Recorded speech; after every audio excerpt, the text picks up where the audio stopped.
Hey, folks, my guest today is a familiar face. He's been on many times. Derek O'Connell is the CEO of Austin-based retail back-office software provider called BrightPearl. Derek's remarkable six-year turnaround of BrightPearl is now complete. He turned it from a loss-making business valued at just $8 million into a $360 million acquisition by software giant Sage, which many of you guys know. He did it, in his words, by taking staff to the valley of death and upping the charges of some low-paying clients from $6,000 a month to $140,000 a month. We love net dollar retention. Derek, ready to take us to the top? Absolutely, Nathan. Looking forward to it. All right. So give context again, real quick. What year did you join BrightPearl? I joined 2016 in April. Okay. And you guys were doing 8 million in run rate at that point. We were 8 million, quickly on our way to 6, if that gives you more context. Yep, that does. Yeah, it was a shrinking business, put it that way. It was a shrinking business. Yeah, great product pointed in the wrong direction, but a shrinking business. Yep. Now then I believe, again, you've been on a few times, but my data shows in 2019, you guys broke 12 million in revenue. So you had the ship turned around less than 24 months later, back to a growth story. Correct. Yeah. We ended 2019 at 12.8. Then the next year, 2020, we went to 18 million. So that was about 38% growth. And then in 21, just gone, we got to 30 million, which was 63% growth year over year. That's been the trajectory. It's fair to point out, though, as you said, we've been bought by Sage. But that deal closed, it was signed in December, closed in January. But just before that, I closed an acquisition of my own. I bought a company called Inventory Planner that closed in August. Wait, what was it called? Inventory Planner. It was an inventory planning module, very, very successful on Shopify, over 2,000 customers.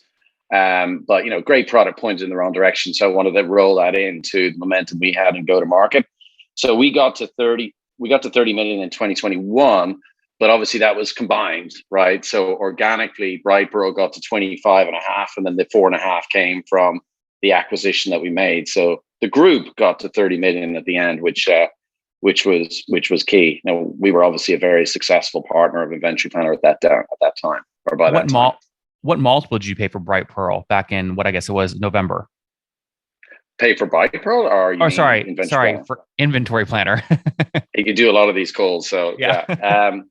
So that business is growing at 70%. When we sent in the LOI, the letter of intent, we obviously had them growing at 70%. They were on revenue at 2.4. They ended the year at 4.5. So they beat their plans.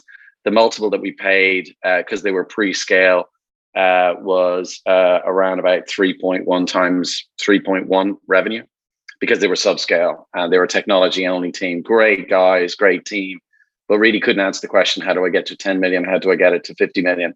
And that's where we came in. So it was a better together story, and a good deal for us all. Now, at that time, we didn't know that we were going to be acquired very quickly thereafter. That's a different story, but we were very much focused on growth and getting the business to 100 million. And that's why it was a good deal for us. And we'll jump into the Sage deal here in a second. So you paid about 3 to 4x multiple for this business. What that means, we paid like 10 million, something like that.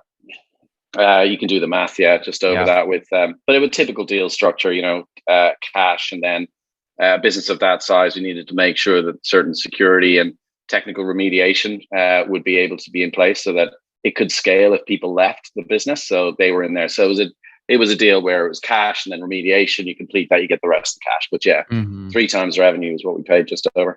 So, I mean, look, some people split cash plus earn out in all kinds of different ways. What was it, like 30%, 50% cash up front? The rest was remedial? No, it was 70-30 because the remediation list was very small. It was a known, it's just pretty tight, well-written code base. So 70-30. And in a deal like that, we want them to be successful as well, strengthen the partnership. And we already had that sort of built with the relationship that we had to date. Oh, what's going on there, YouTube? Good to see you guys. Now imagine this. You love watching these interviews with SaaS founders, but imagine if we took all of the valuation data out from over 2,807 interviews I've done manually. Saves you a lot of time. Well, we've done this. We've built it into the beautiful interface inside of FounderPath. Check this out. I'll show you how you can access this in a second, but you log in, you connect your Stripe account, you see your valuation real time, you can see what it changed over the past 88 days, and even set goals for valuation this year. Now, the secret to valuation is there's many different ways to value a SaaS business. So the reason you're going to see 3 or 4 different valuations inside of your Founder Path dashboard, this is all free, by the way, is because depending on who's doing the buying of your SaaS company, you're going to get a different valuation. A VC is going to pay a different valuation. Private equity firm is different. If you're going to do a minority sale, that's different. And if you sell the whole business, that's a different valuation. You can see all those when I hover over here. Right, so the teal is what a VC would pay, yellow is what private equity, and red is if you sold the whole thing outright. Now, what's cool about this is not built off random data. Again, you guys hear these interviews on YouTube. All these data are built from real-time valuation data points founders share with us on the show. So traction, 1.2 million, seed round, 3.7 raise, they sold 22% of their business. Go in here and filter by the event. Maybe you only want to see companies that have sold the whole business. Well, here are a bunch that have been acquired, the valuation and the multiple. Maybe you're going out right now and you're raising your seed round. Well, go in here and look at all this recent seed deals that went down, what they raised, what valuation they raised at, and what percent that they sold. There's never been a larger data set of SaaS valuations than what you can get now inside of Founder Path, and we're thrilled to bring it to you. All right, we're going to go back to the YouTube video here in a second, but if you want to check this tool out, if you want to jump in and sign up, you can check it out for free to get your valuation at this link, founderpath.com/products/valuations. Or if you go to founderpath.com and hover over products, click on get your valuation here and go ahead and sign up to give it a whirl. Again, all that valuation data live right inside the platform. I hope to see you there. All right, let's jump back into the interview. Now, prior to that, because this will be important for the Sage deal, you guys, even before you came in, the company had raised, I think, a total of 40 million. You then raised 15 pretty quickly, right? 15 million when you joined? Yeah, I think I raised 15 million in the first 2 years. And then we used that to sort of right size the ship. But at the point of me joining, we did do a down round, like in terms of a revalue of BrightPearl, we had to. And the primary driver of that was to ensure that we could top up the option pool for the employees and make sure that they all came along for the ride and every share was equal. Yeah, that was 4 million. So, that was 4 million out of 8 million pre-money, right? Pretty much, yeah. That was the first round. You're looking at the notes, yeah. That was the first. That was an internal round, and everyone had to. That's always a difficult thing to do with venture capitalists. Essentially, a down round. But we did that. They were very supportive. Then we returned the business to growth. Green scores on the board with the SaaS metrics that you're very familiar with.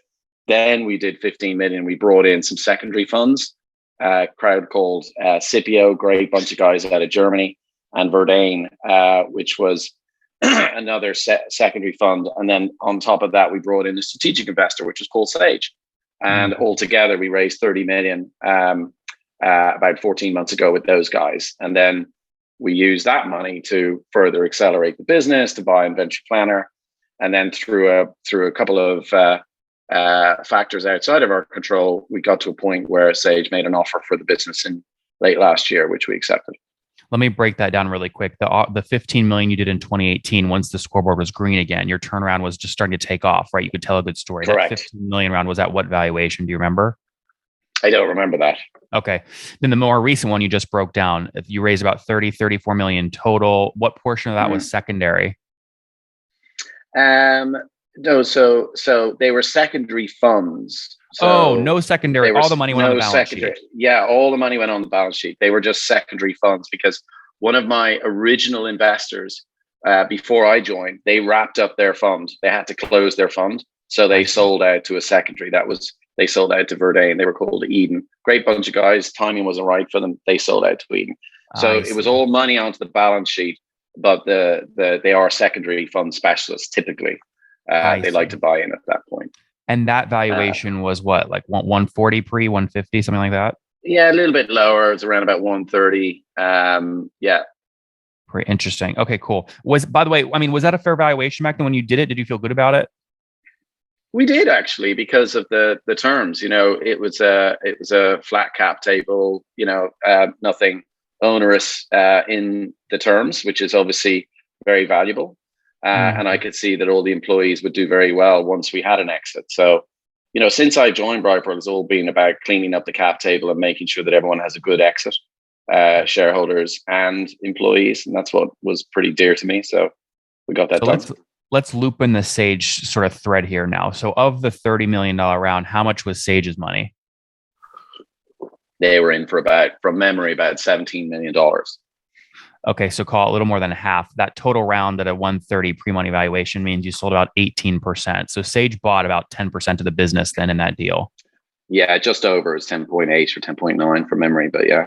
Interesting. Okay, and I guess just for everyone listening right now, who just like when Derek keeps talking about making sure employees get all this important to understand, how much at that point after that round you just closed about 12, 24 months ago, how much did you plus employees, people still building the business, own the business altogether? It was just over 16%, just over, like clean. Man. Look, look, the end story here was great, but guys, this is crazy to me that Derek's putting his heart and soul into this. These employees have been there since 2010, right? But because they've raised, but this was before Derek came in, because they had raised, what was this, 40 million in capital before he joined, just the dilution is so freaking high. And then you have to do a down round to right the ship.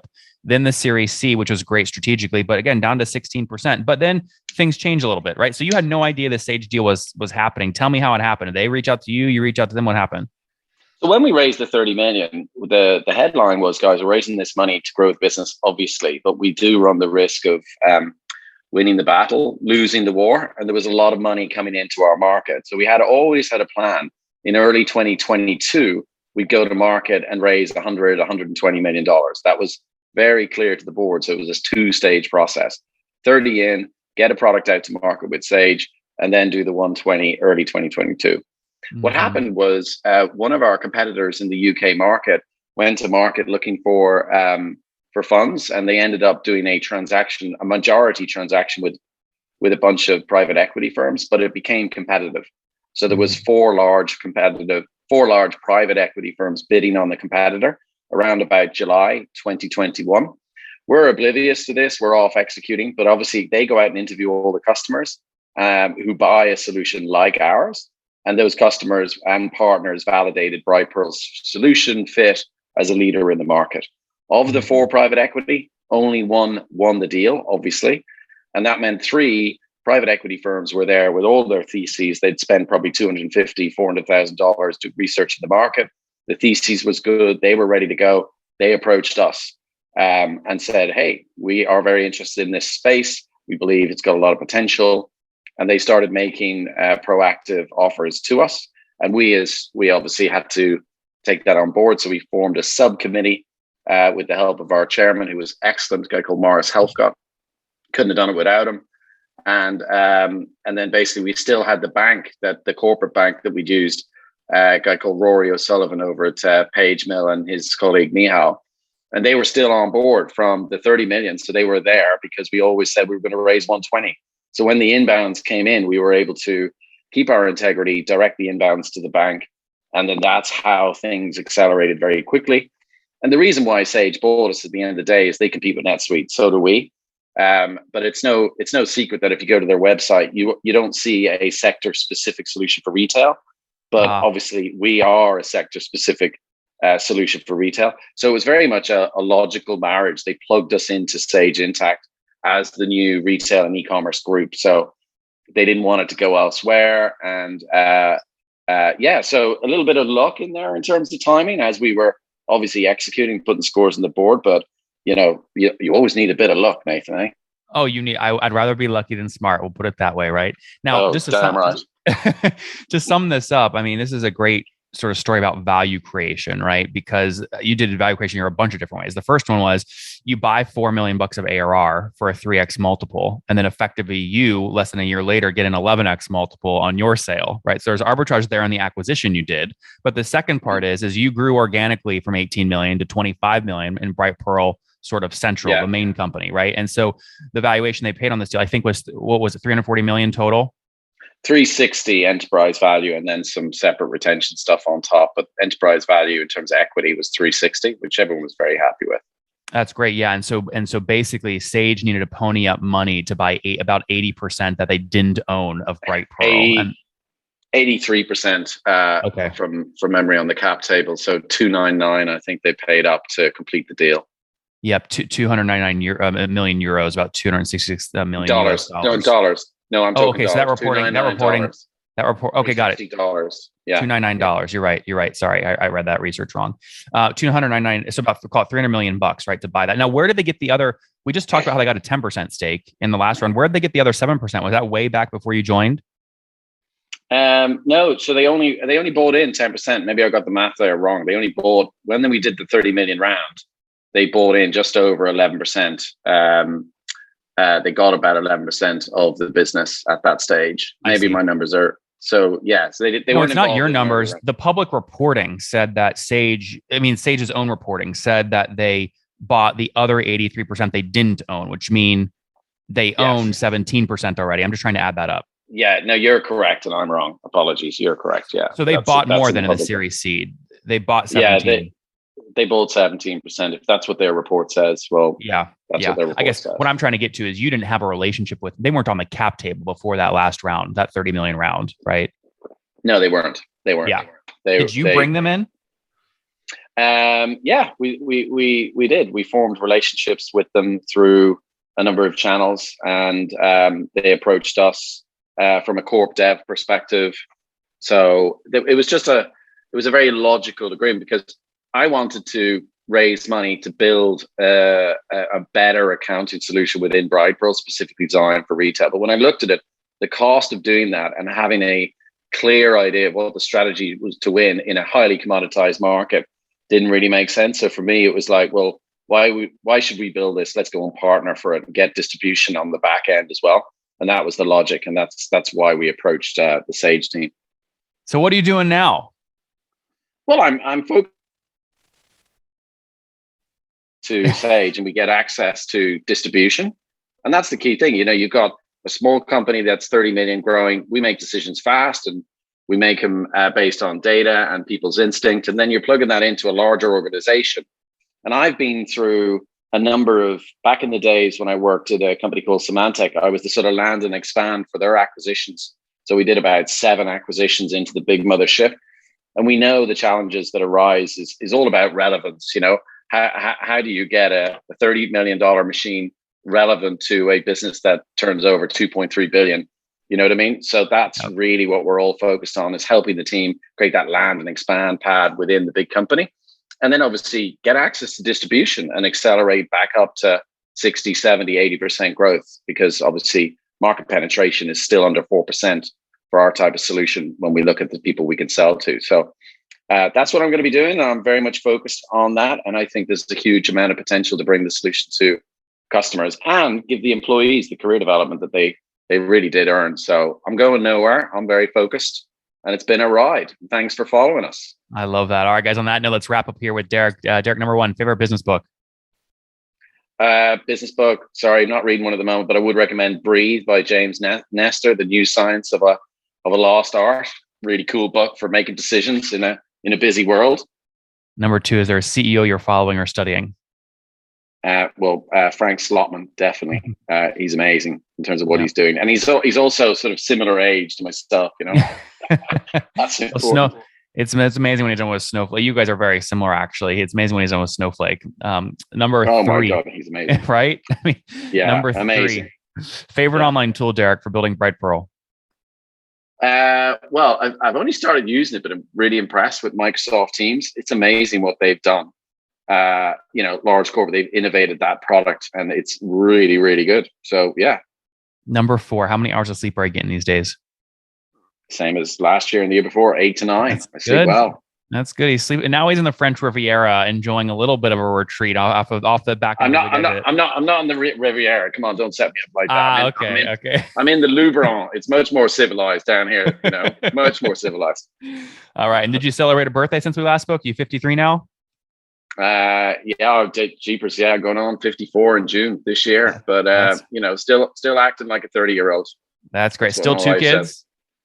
Still 2 kids, still married, kept that together. That's always important to do this journey and keep together at home.